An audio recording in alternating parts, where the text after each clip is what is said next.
The Brexit transition period will officially not be extended, it has been announced today. What is the transition period? When is the deadline? The UK officially left the bloc on January 31 this year. However, this is still not the end of the line for the UK and the remaining EU member states. The UK has now formally confirmed it will not extend the transition period, meaning a deal must be agreed to stop the UK exiting without a deal. The moment for an extension has now passed, Cabinet Office Minister Michael Gove said.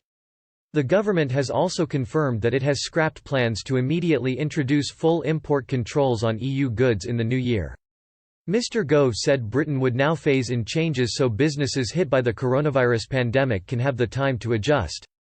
The EU has said it is open to any extension of the transition period to ensure the best deal possible for both sides. Reacting to the UK's decision, EU head negotiator Michel Barnier said Brussels had always been open to an extension. At today's joint committee, we took note of the UK's decision not to extend. We must now make progress on substance, he said. To give every chance to the negotiations, we agreed to intensify talks in the next weeks and months.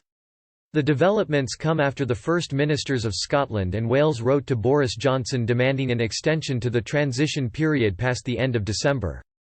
In their letter, Nicola Sturgeon and Mark Drakeford signalled that ending the arrangement then would be extraordinarily reckless because of the ongoing coronavirus pandemic, and they believe it could lead to a disastrous no-deal outcome. Coronavirus has now directly claimed the lives of over 40,000 people in the UK so far. The transition period is the 11-month period from January to December 2020 in which both sides will hold talks to agree a deal for what arrangements will look like following Brexit. The talks are to outline what the future relationship between the UK and EU will look like.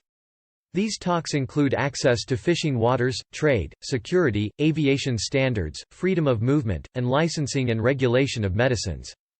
Currently, 49% of Britain's trade is done with the EU. The deadline for a deal to be agreed is December 31, 2020. Until the end of the transition period, rules on both sides stay the same. This means rules such freedom of movement and UK-EU trade, which will continue without any extra charges or checks being introduced for the time being.